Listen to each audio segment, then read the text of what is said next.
এই মুহূর্তে যে খবরের দিকে নজর রাখবো, রানাঘাটের ডাকাতিতে 4 দোষীর যাবজ্জীবন কারাদণ্ডের নির্দেশ দেওয়া হয়েছে বলে জানা যাচ্ছে। আপনাদেরকে আরও একবার জানাবো, রানাঘাটে সোনার দোকানে ডাকাতির ঘটনা ঘটেছিল এবং সেই ঘটনায় 4 দোষীর যাবজ্জীবন কারাদণ্ডের নির্দেশ দেওয়া হয়েছে বলে জানা যাচ্ছে।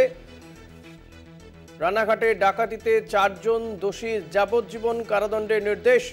যাবজ্জীবন কারাদণ্ডের সাজা ঘোষণা রানাঘাট আদালতের।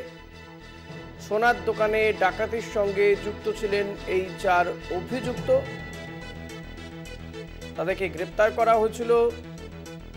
ডাকাতদের 4 জনের 4 দোষীর যাবজ্জীবন কারাদণ্ডের নির্দেশ দিয়েছে রানাঘাট আদালত।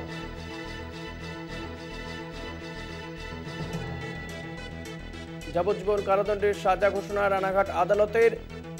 রানাঘাটে সোনার দোকানে ডাকাতির ঘটনা, সেই ঘটনায় 4 দোষীর যাবজ্জীবন কারাদণ্ডের নির্দেশ। পিন্টু বণিক রয়েছেন আমার সঙ্গে টেলিফোনে। পিন্টু, কি জানা যাচ্ছে এই বিষয়ে? নির্দেশে আর কি বলা হয়েছে? দেখো ঋষিকেশ, যে রানাঘাটের সোনার দোকানে ডাকাতির ঘটনা, সেই ডাকাতির ঘটনায় আজকে কিন্তু রানাঘাটের আদালত এই 4 অভিযুক্তকে কিন্তু যাবজ্জীবন কারাদণ্ডের নির্দেশ দিয়েছে।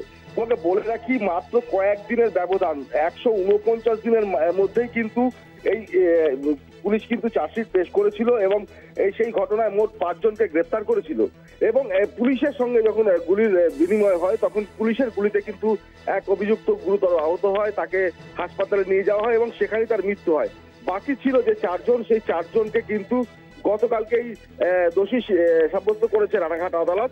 এবং আজকে এই যে 4 জন অভিযুক্ত, এই 4 জনকে কিন্তু যাবজ্জীবন কারাদণ্ডের নির্দেশ দিয়েছে।